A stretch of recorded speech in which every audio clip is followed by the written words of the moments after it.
Compare. Nice to see you. Good to see you. What I notice coming to this centre of world religions, what a lot of hatred religion fosters. I mean, I'm an atheist, and I'm rather gentle. I don't hate people, but it seems to me that I'm hearing hate on all sides, and it seems to me all to do with religion. I hate atheists because atheists don't care if somebody fornicates in the middle of the street. They don't care if they're women go bouncing around on TV topless. It makes no difference to them. They don't believe in anything. If you don't believe in a set rule, and you believe that a constitution can change, and you can amend the rules as they go along, and you don't believe in God's rule, then what law do you have? You just have man-made laws. I realized I was in the company of someone who has willingly bought into fundamentalist dogma.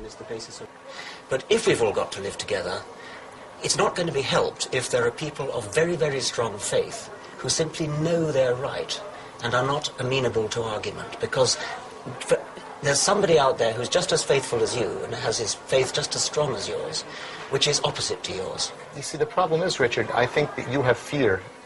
You know that this party of occupying Muslim lands and polluting society with these evil ideas that are around, it's not going to last forever. There will always be the soldiers of Allah there to give the response to this. So we also want the same thing. All we want is that we want the non-Muslims at this point off the lands of Muhammad sallallahu alayhi wa sallam. All the lands of Muhammad, we want the kuffar out of it. Do you want Islam to take over the rest of the world? Of course I want it to, and it will. So my advice is to clean up your show at home, take your forces off our lands, correct yourselves, fix your society, all right? Fix your women. Fix your women, that's not my business, that's my women's business. No, it is your business. It is your business. When you take the women and dress them like whores on the street. I don't dress women, they dress themselves. No, but you allow it as a norm to let the women go on the street dressed like this. What's going on with your society? But I'm interested in religion and the effect that it has on people's minds, and I'm worried about it. And we're very worried about you. What's going on with the stealing, with the theft? It's out of control.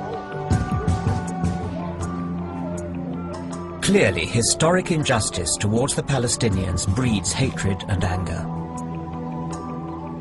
But we must face up to the fact that in creating the death cults of suicide bombers, it's unshakable, unreasonable conviction in your own righteous faith that is the key.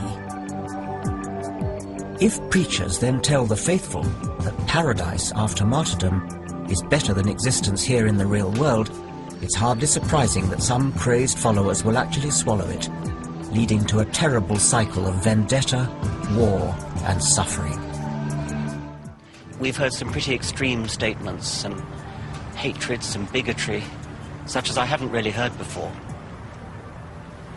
I don't see what future the world has as long as people think like that, and people are going to go on thinking like that, as long as they're brought up from childhood, from the cradle, to think that there's something good about faith, to think that there's something good about believing because you've been told to believe rather than believing because you've looked at the evidence.